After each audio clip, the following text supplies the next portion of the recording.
नमस्ते दोस्तों, स्वागत है आपका आज के पाठ में। आज के पाठ का हमारा विषय है रीतिकाल का परिवेश और पृष्ठभूमि। रीतिकाल का समय सन 1650 से 1850 के बीच माना गया है। रीतिकाल का साहित्य अपने पूर्व के भक्तिकाल से पूर्णतः हटकर था। साहित्य रचना की भावभूमि पूरी तरह बदल गई थी। साहित्य की विषय वस्तु व उसके सौंदर्य संबंधी तमाम पक्षों में भारी बदलाव हुआ। भक्तिकालीन साहित्य की सामाजिकता और लोक जीवन की अभिव्यक्ति सिरे से गायब हो गई। साहित्य पटल पर स्थापित हुई आश्रयदाताओं की प्रशस्तियां, विलासिता वैभव, युद्धों और नायिका भेद के चमत्कारिक वर्णन और काव्यांगों पर काव्य की रीति का निर्वाह। साहित्य में आए इस बदलाव के आधार तत्कालीन परिवेश में थे। ऐतिहासिक दृष्टि से शाहजहां के शासन के समाप्त होने से लेकर अंतिम मुगल बादशाह बहादुर शाह जफर के शासन के बीच का समय है। यह वह समय है जब मुगल राज्य विस्तार की दृष्टि से सबसे बड़ा था और आकार की दृष्टि से सबसे छोटा। औरंगजेब के शासन की सीमाएं सबसे विस्तृत थी। मोहम्मद शाह रंगीला दिल्ली तक रह गए थे और बहादुर शाह जफर तो अपने किले के ही बादशाह थे। यह समय मुगलों के वैभव के अवसान एवं अंग्रेजों का उदय काल है। औरंगजेब की मृत्यु के बाद केंद्रीय सत्ता टूटने लगी और सामंतों ने अपने को स्वतंत्र घोषित करना शुरू कर दिया। सामंत बादशाहों की तरह दिखने के लिए उनकी जीवन पद्धति का अनुकरण करने लगे। अपनी हैसियत से अधिक वैभव और ऐश्वर्य का प्रदर्शन करने लगे। उनकी दमित कामवासना का जैसे विस्फोट हो गया था। सैकड़ों नारियां सामंतों के हरमों का अंग बना दी गई। विलासी सामंत शासकों में विलासिता की प्रवृत्ति सातवें आसमान पर थी।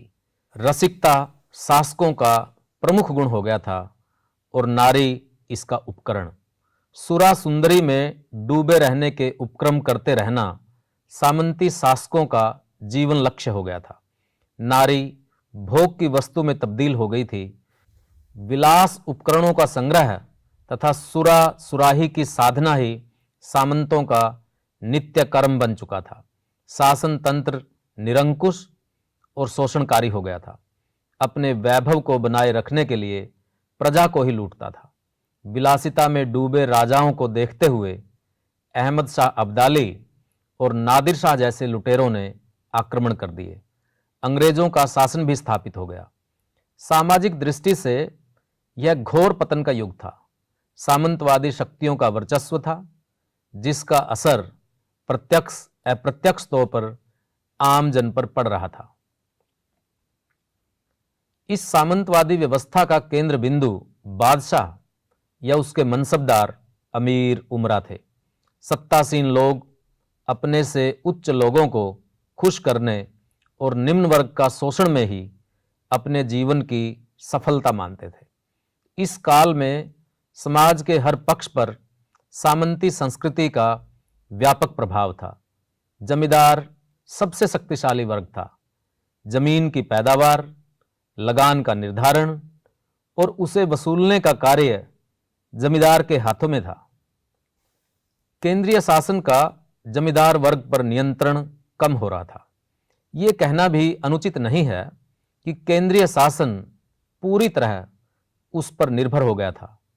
जब तक केंद्रीय शासन किसानों पर जमींदारों के अत्याचारों को रोक लगाने में समर्थ रहा और किसानों के प्रति उसका व्यवहार संवेदनशील रहा, तो उसे किसानों का सहयोग मिलता रहा।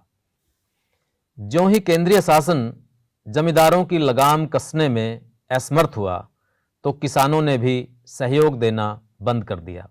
जमींदारों के अत्याचारों से किसान त्रस्त थे। इस युग में किसानों के विद्रोह हुए। सतनामी संप्रदाय का विद्रोह उल्लेखनीय है। श्रमजीवी कृषक और व्यापारी जी तोड़ मेहनत करके जीविका कमाते थे। सत्ता व उससे संबद्ध वर्ग उसकी कमाई हड़प जाते थे। लगातार युद्धों व राजसी विलास के लिए भारी करों ने किसानों की कमर तोड़ दी थी। सामंत समस्त संसाधनों का उपयोग भोग विलास के लिए करते थे। वे उत्पादनों के साधन के सुधार और वृद्धि के प्रति उदासीन थे। हिंदू और मुसलमान शासक वर्ग में संघर्ष राजनीतिक स्वार्थों के कारण होता था, न कि धार्मिक मान्यताओं के। शिवाजी और औरंगजेब में राज्य को लेकर संघर्ष रहा। उनका राजनीतिक संघर्ष कभी भी धर्म युद्ध में तब्दील नहीं हुआ था। शिवाजी की सेना में बहुत अधिक पठान मुसलमान थे। उनका व्यक्तिगत सचिव मौलवी हैदर अली खान था, जो कि औरंगजेब और मुगल अधिकारियों के साथ शिवाजी के गोपनीय पत्राचार को देखता था। शिवाजी का मुख्य तोपची भी इब्राहिम गर्दी खान था। शिवाजी के सेनापति दौलत खान और सिद्दीक मिस्री दोनों मुसलमान थे। औरंगजेब ने जब शिवाजी को आगरा की जेल में कैद कर लिया था, तो उनको वहां से निकालने वाला मदानी मेहतर नाम का व्यक्ति मुसलमान था। हिंदू और मुस्लिम राजा के बीच कलह था, तो उसका कारण राजनीतिक था, न कि धार्मिक। शासकों की परस्पर शत्रुता थी, लेकिन धर्म के आधार पर प्रजा से भेदभाव नहीं था। हिंदू और मुसलमान दोनों उनकी प्रजा थे। दाढ़ी के रखैयन की दाढ़ी सी रहत छाती, बाढ़ी मर्जाद जस हृदय हिंदुआने की, काढ़ गई रैयत के मन की कसक सब। शिवाजी ने अपने सिपाहियों को सख्त आदेश दे रखे थे कि लड़ाई या लूट के माल में मस्जिद, कुरान और नारी का अपमान नहीं होना चाहिए। एक बार उन्होंने लूट के माल में कुरान की प्रति देखी तो वे अपने सिपाहियों पर नाराज हो गए। आखिरकार कुरान की प्रति उसके घर पहुंचा दी गई, जिसके घर से लेकर आए थे। सामाजिक स्तर पर जमींदार, अमीर या राजा की वेशभूषा, रहन सहन में कोई अंतर नहीं था, लेकिन राजनीतिक प्रतिस्पर्धा थी। धर्म यहाँ साधन के तौर पर प्रयोग हो रहा था, न कि साध्य के तौर पर। सांस्कृतिक स्तर पर उपासना व पूजा पद्धतियों को छोड़कर हिंदुओं और मुसलमानों में कोई अंतर नहीं रह गया था। बसंत के मेले, दशहरा, होली, दिवाली आदि त्योहारों में उतने ही जोश से मुसलमान भाग लेते थे जितने कि हिंदू। ग्रामीण जीवन में तो किसी भी कारण से धार्मिक संघर्ष दिखाई नहीं देता। यहाँ कोई राजनीतिक प्रतिस्पर्धा नहीं थी। हिंदू और मुसलमान यहाँ घुल मिलकर एकम एक हो गए थे। साहित्य की रचना अपने परिवेश में ही होती है। इस समय का साहित्य का अधिकांश भाग स्थानीय राजाओं के दरबारों में रचा गया। दरबारों के परिवेश का साहित्य रचना पर गहरा असर पड़ा। इस काल के साहित्य में सामंतों के दरबारों का परिवेश परिलक्षित होता है। बड़े बड़े राजा या जमींदार अपने को स्वायत्त शासक समझते थे और किसी से कम मानने को तैयार नहीं थे। यही प्रवृत्ति साहित्यकारों में थी। जिस तरह प्रदर्शन प्रियता, अलंकारिकता की प्रवृत्ति शासकों में थी, कविता भी अलंकारों के बोझ से दब गई थी। कवि अपनी आजीविका के लिए शासन तंत्र पर निर्भर थे।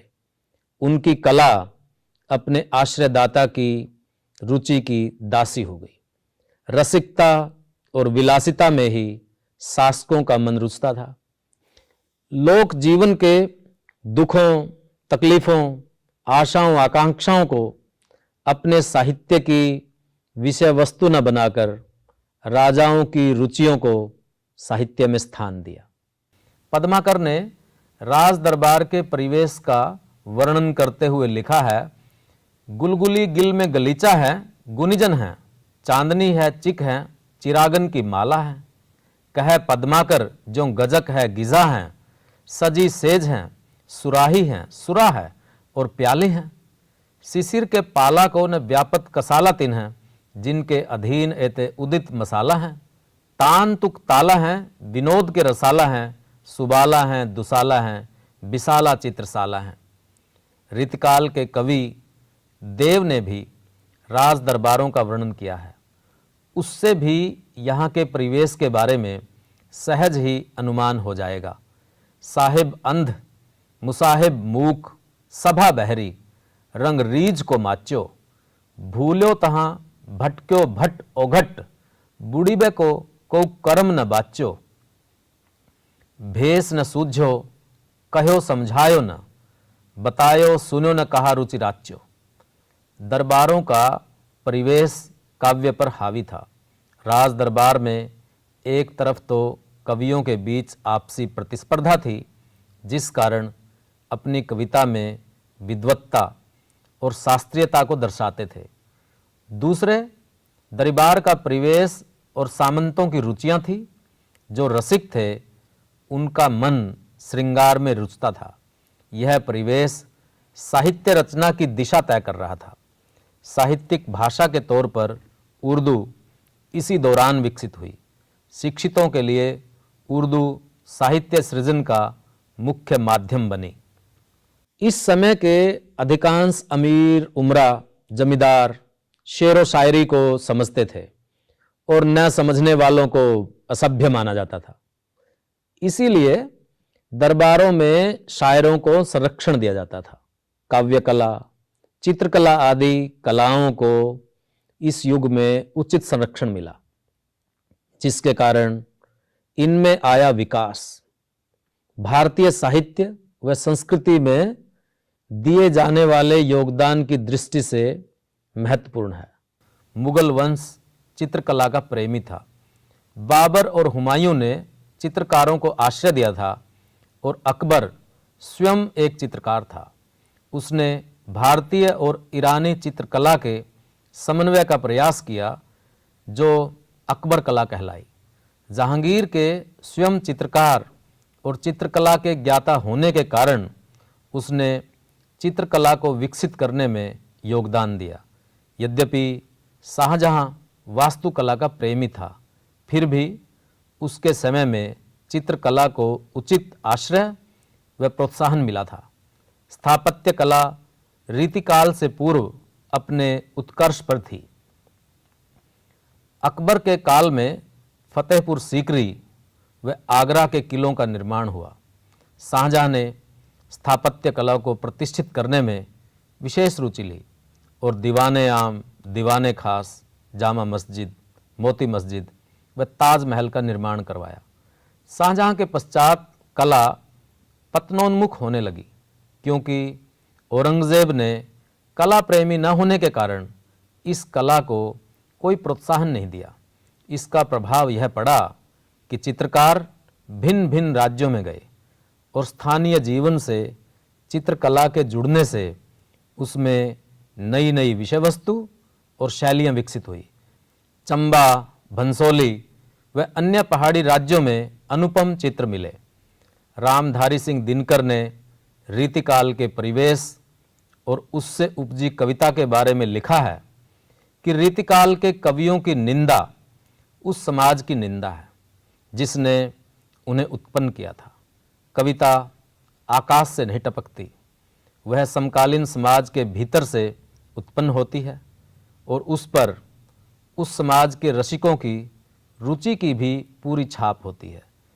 कविता लिखने वालों की भावदशा और प्रवृत्ति बहुत कुछ वैसी ही होती है जैसी उन लोगों की जो प्रत्येक युग में कविताएं सुना करते हैं। रीतिकाल के कवियों ने कविता के जिन गुणों पर जोर दिया है, उस काल के पाठकों की दृष्टि में वे ही गुण कविता के सबसे बड़े मूल्य रहे होंगे।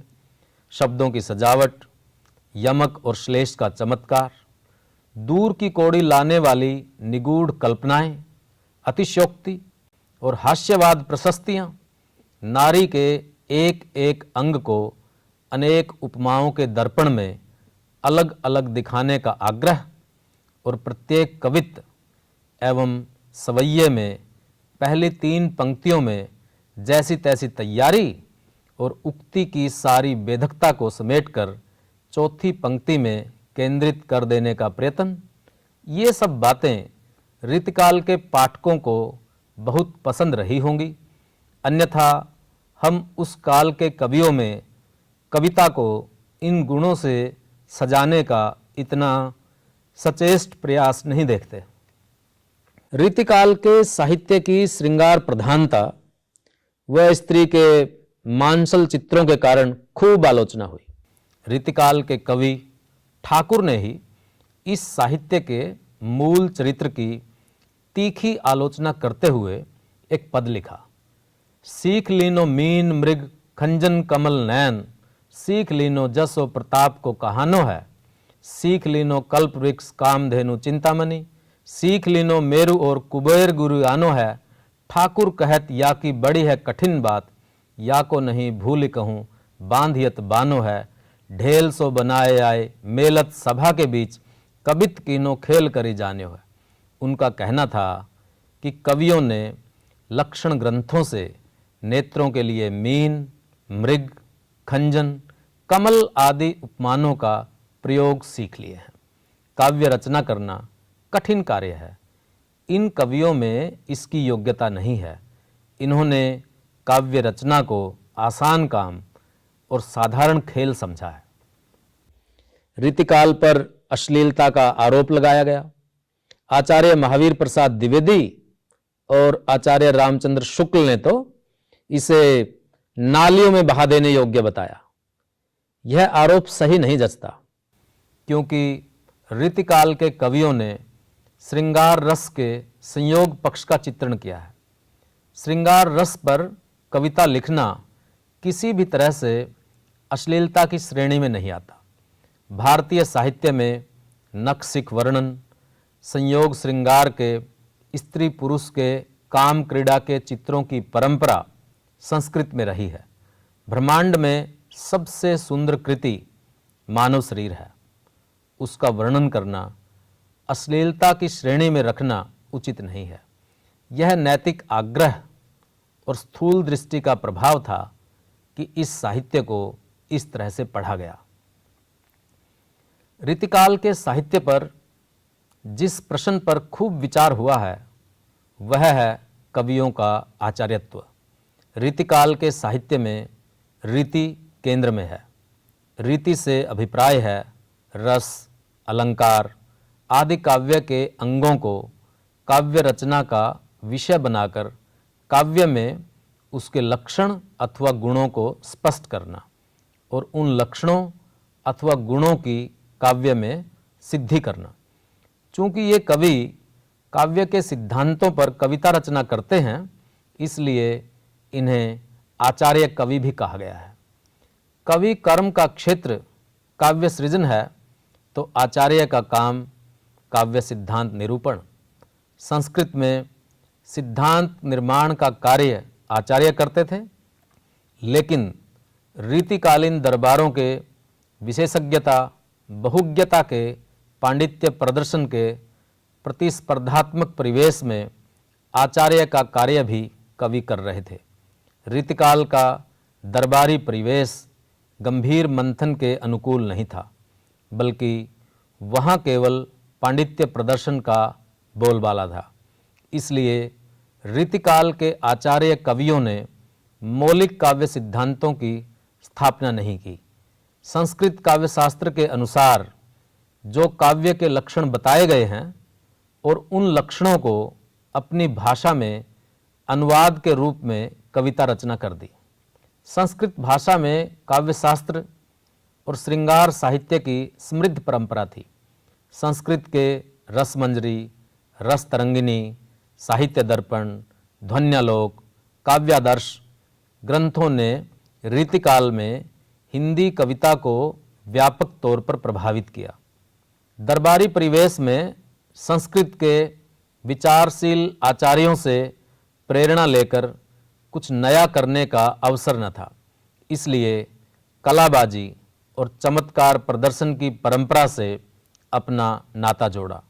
संस्कृत काव्यशास्त्र में काव्य सिद्धांतों पर विचार करते हुए आचार्यों ने अलंकार, रस, रीति, ध्वनि तथा वक्रोक्ति पर विशेष चर्चा की, लेकिन हिंदी के कवियों ने अलंकार को ही मुख्य आधार बनाया। चूँकि इन कवियों को रसिक प्रवृत्ति के अपने आश्रयदाताओं को खुश करना था, इसलिए नायिका के भेदों, उपभेदों तथा उनकी सूक्ष्म श्रृंगारिक मनस्थितियों के वर्णनों में अपनी प्रतिभा के जौहर दिखा पाए हैं। आचार्य रामचंद्र शुक्ल का कहना है कि इससे कविता को नुकसान हुआ है। इस संबंध में उन्होंने लिखा कि कवियों ने कविता लिखने की एक प्रणाली ही बना ली कि पहले दोहे में अलंकार या रस का लक्षण लिखना, फिर उसके उदाहरण के रूप में कवित्त या सवैया लिखना। हिंदी साहित्य में यह अनूठा दृश्य खड़ा हुआ। संस्कृत साहित्य में कवि और आचार्य दो भिन्न भिन्न श्रेणियों के व्यक्ति रहे। हिंदी काव्य क्षेत्र में यह भेद लुप्त सा हो गया। इस एकीकरण का प्रभाव अच्छा नहीं पड़ा। आचार्यत्व के लिए जिस सूक्ष्म विवेचन या पर्यालोचन शक्ति की अपेक्षा होती है, उसका विकास नहीं हुआ। कवि लोग एक दोहे में अपर्याप्त लक्षण देकर अपने कवि कर्म में प्रवृत्त हो जाते थे। काव्यांगों का विस्तृत विवेचन, तर्क द्वारा खंडन मंडन, नए नए सिद्धांतों का प्रतिपादन आदि कुछ भी ना हुआ। इसका कारण यह भी था कि उस समय गद्य का विकास नहीं हुआ था। जो कुछ लिखा जाता था वह पद्य में ही लिखा जाता था। पद्य में किसी बात की सम्यक मीमांसा या उस पर तर्क वितर्क हो नहीं सकता। इस अवस्था में चंद्रालोक की यह पद्धति ही सुगम दिखाई पड़ी कि एक श्लोक या एक चरण में ही लक्षण कहकर छुट्टी ली। रीतिकाल की कविता को लेकर हिंदी आलोचना में विवाद रहा है। इसका कारण है कि हिंदी कविता अपने जन्म से ही समाज के साथ गहरे से संबद्ध रही है। रीतिकाल की कविता में समाज से आंतरिक लगाव जुड़ाव नजर नहीं आता, इसीलिए इसकी घोर आलोचना हुई। रीतिकाल के कवियों के पास कविता के लिए पूरा समय था। उन्होंने अपनी प्रतिभा का प्रयोग इसके कलागत पक्ष पर लगाया। उसके इस पहलू के महत्व को उद्घाटित करते हुए रामधारी सिंह दिनकर ने लिखा कि रीतिकाल की चाहे जितनी निंदा की जाए, किंतु इतना माने बिना नहीं चल सकता कि यह वह काल है जबकि हिंदी के कवियों ने पहले पहल यह अनुभव किया कि वे कलाकार हैं और कला के पीछे अभ्यास युक्त साधना का होना आवश्यक है। रीतिकाल के कवियों ने जीवन को छोड़ दिया था, किंतु सजावट और मजावट में वे इतने पटु निकले कि साहित्य में सबसे अधिक साफ तस्वीरें उन्होंने तैयार की। आज आलोचना में चित्रकारी की महिमा सबसे ऊपर मानी जा रही है।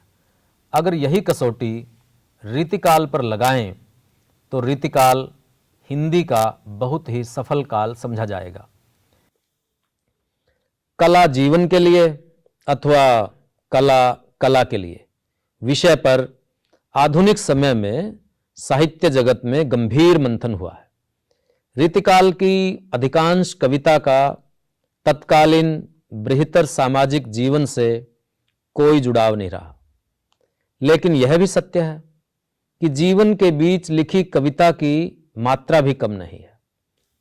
भक्तिकाल की कविता पर सामाजिक भेदभाव के खिलाफ वह सामाजिक बराबरी की आकांक्षा के संकल्प के बावजूद पारलौकिकता, रहस्यीकरण और ईश्वरवाद हावी है। रीतिकाल की कविता में पारलौकिकता, रहस्यीकरण नहीं, बल्कि सांसारिक जगत का यथार्थ है। जहां पारलौकिकता और भक्तिवाद का पुट है भी, तो यह जागतिक स्वार्थों को साधने के लिए है। हाँ, यथार्थ का फलक तथा उसके परिप्रेक्ष्य का संबंध सीमित वर्गों से है। भौतिक व लौकिक जगत के प्रश्नों को कविता में स्थापित करने को तो रीतिकाल की उपलब्धि माना ही जा सकता है। दोस्तों, आज हमने जाना रीतिकाल के सामाजिक, राजनीतिक, साहित्यिक और सांस्कृतिक परिवेश के बारे में। अगले पाठ में हम पढ़ेंगे रीतिबद्ध काव्यधारा और उसके कवियों के बारे में। तब तक के लिए धन्यवाद।